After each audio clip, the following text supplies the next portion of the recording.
Secretary دعوت اللہ اور بہت ساری دوسری ذیلی تنظیموں کی خدمات کا بھی موقع ملا ان کو.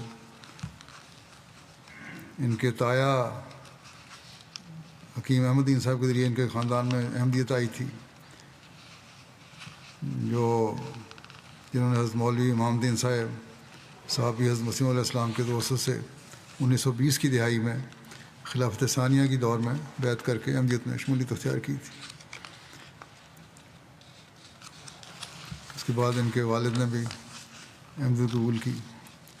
غریبوں کی پردہ پوشی کرتے ہوئے مالی مدد کرتے تھے. کئی غریب بچوں کی شادی کروائی.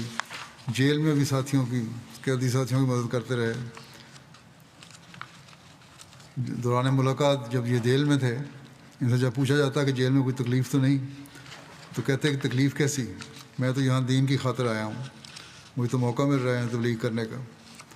اس وقت بھی بے خوف اور نڈر ہو کے تبلیغ کرتے رہے. طاہر محمود صاحب کے خلاف 17 جنوری 88 کو police station Malir colony Karachi میں ایک مقدمہ درج ہوا تھا، اور مقدمہ یہ تھا کہ ایک مدعی نے کہا تھا کہ میرے چھوٹے بھائی کی بیعت کروائی ہے انہوں نے. اس وقت بھی اسیر رہے تھے. یہ دوسری دفعہ اسیری کا شرف ملا تھا ان کو، اور مخالفت کا سامنا بھی ان کو کرنا پڑا. 3 دفعہ ان پر حملے بھی ہوئے، لیکن اپنا معاملہ خدا کے سپرد کر دیا. اور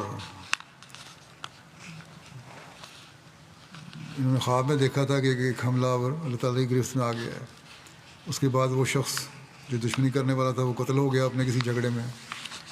اور اس صورتحال سے دوسرے جو 2 تھے انہوں نے مرحوم کے گھر آ کے اپنے فعل پر معافی مانگی، اور انہوں نے فوراً معاف کر دیا، کوئی مقدمہ نہیں کیا.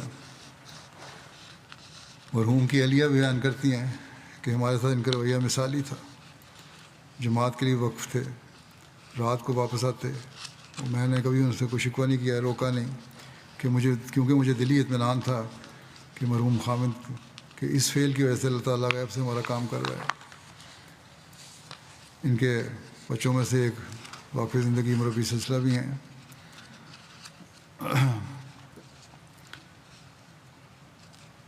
انہوں نے لکھا ہے کہ 1980 کی دہائی میں اسیر راہ مولا بننے کی سعادت نصیب ہوئی تھی.